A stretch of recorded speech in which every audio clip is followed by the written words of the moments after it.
আজকে তারেক রহমান ইশতেহার ঘোষণা করছে, নির্বাচনী ইশতেহার। এটাতে কি দিবে জানেন? প্রবাসীদেরকে কার্ড দিবে। উনার মাথা পিতে কার্ড কই থেকে আসছে আল্লাহ জানে। এখানেও উনি কার্ড দিবে, শুনেন। আমাদের যে 1.5 কোটি প্রবাসী আছেন, এই প্রবাসীদের জন্য আমরা একটি প্রবাসী কার্ড ইন্ট্রোডিউস করতে চাই।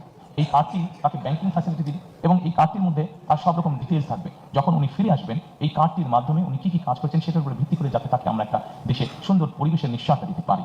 এটিকে আমরা নাম দিয়েছি, যেটি আমরা প্রবর্তন করতে চাই, এটিকে আমরা নাম দিয়েছি প্রবাসী কার্ড।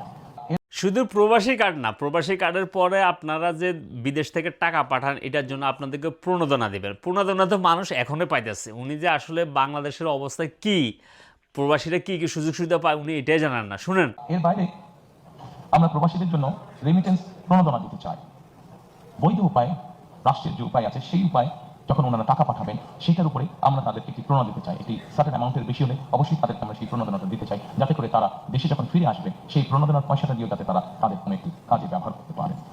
আর এর বিপরীতে জামাত কি সুযোগ সুবিধা দিতেছে প্রবাসীদেরকে দেখেন। আপনাদের জন্য একটা রেমিটেন্স হিরো একটা অ্যাপস বানায় ফেলেছে। এই অ্যাপসটা আপনার ফোনে থাকবে। আপনার যে কোনো সমস্যা, যে কোনো কিছুর জন্য আপনি এই অ্যাপসের মাধ্যমে আপনার মানে ছবি টবি তুললে আপনি যখন সাবমিট করবেন, আপনার চেকও করতে পারবেন যে আপনার অ্যাপ্লিকেশনটা কোন স্টেজে আছে। কোনো প্রবলেম এটা তাড়াতাড়ি সলভ করে দেবে। সেকেন্ড থিং হচ্ছে, প্রবাসীদের পক্ষ থেকে একটা রিপ্রেজেন্টেটিভ আমাদের সংসদে থাকবে, যে আমাদের প্রবাসীদের কথা সংসদে বলবে। সেকেন্ড থিংস হচ্ছে যে আপনাদের আমাদের প্রবাসের থেকে যদি কেউ যদি মারা যায় প্রবাসে, তাদের লাশ সরকারি খরচে বাংলাদেশে নিয়ে আসবে। এই যে আমরা ভোট দিচ্ছি প্রবাস থেকে, আমাদের ভোটাধিকার জন্য সর্বপ্রথম কারা কথা বলছে জানেন? এই জামাত আর এনসিপি। তারা ডক্টর ইউনূসের কাছে এই দাবি উঠেছে যে প্রবাসীদেরকে ভোটাধিকার দেওয়া হোক।